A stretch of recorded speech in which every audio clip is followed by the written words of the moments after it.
The Cleveland Cavaliers snapped their 5-game losing streak Friday night, outlasting the slumping Charlotte Hornets, 132-122, in double overtime.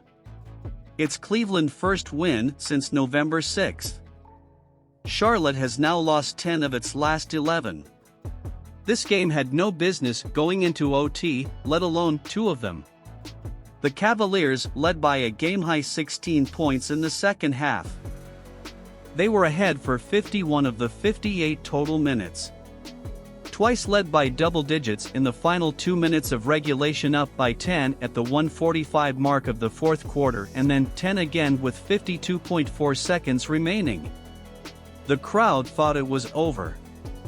So did the Cavs. Even Hornets guard Terry Rozier's family, who was seated in the front of section M105, believed it was over. But the Cavs ran another clinic on how not to close out a game, and Rozier's corner three-pointer in front of Cleveland's bench, which his family didn't see from their seats because they exited early, improbably tied the game at 105. "We let our guard down," All-Star point guard Darius Garland said after the win. "I think we thought the game was over. We was up by like 12, and that's when they started making shots. Bad communication from some of us with the switches and screens and stuff like that. We have to be better at the defensive end of just communicating and keeping our man in front of us." After the two teams battled throughout the first OT, Cleveland dominated the second 5-minute stretch, outscoring Charlotte 12-2. It was nearly 2 weeks dotted with substandard defense, unsightly late-game execution, fourth-quarter collapses, and losing hoops. Cleveland could finally exhale again. "We made mistakes. It's that simple," Cavs coach J.B. Bickerstaff said. "We allowed them to get to their spots. We made communication errors where we half-switched things that we weren't supposed to switch and weren't on the same page. We got away with one tonight."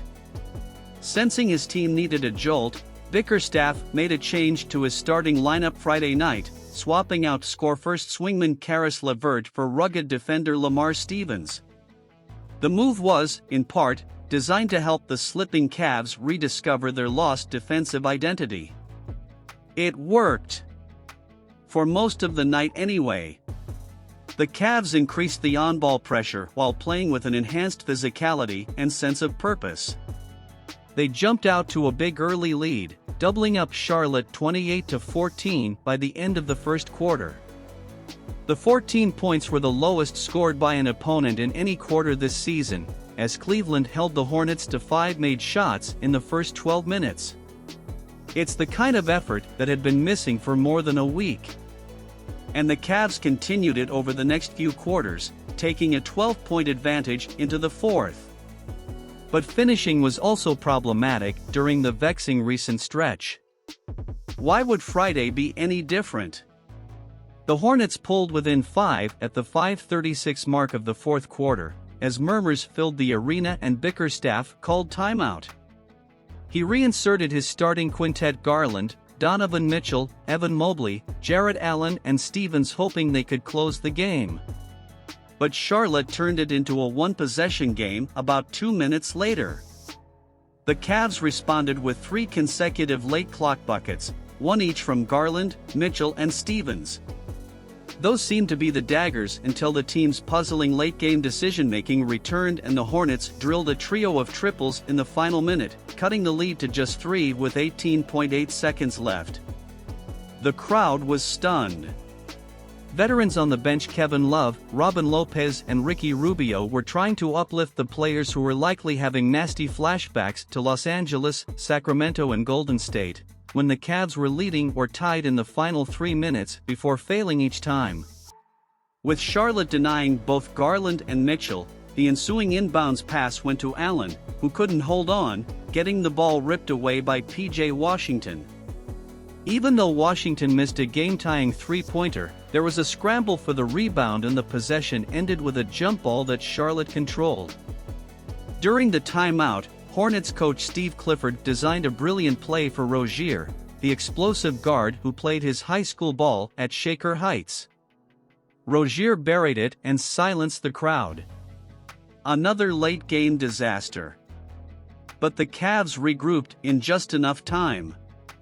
They just figured out a way, Bickerstaff said.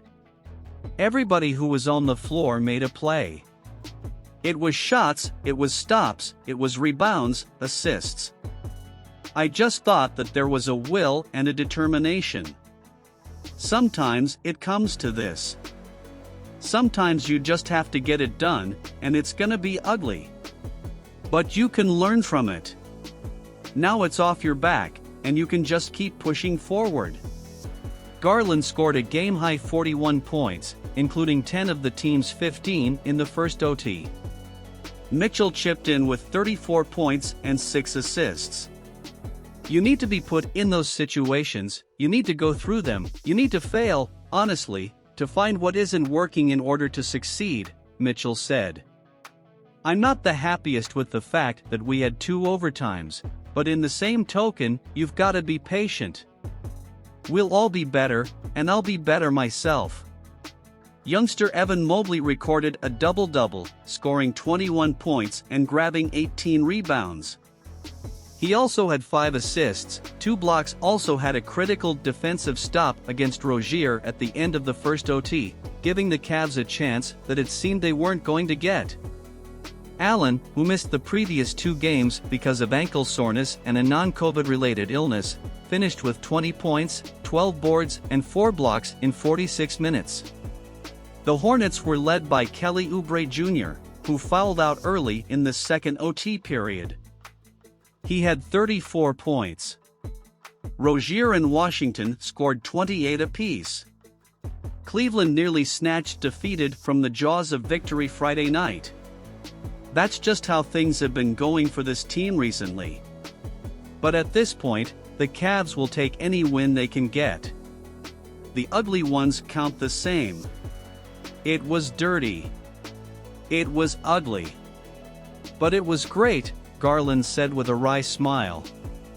We really needed that one just to get back on track.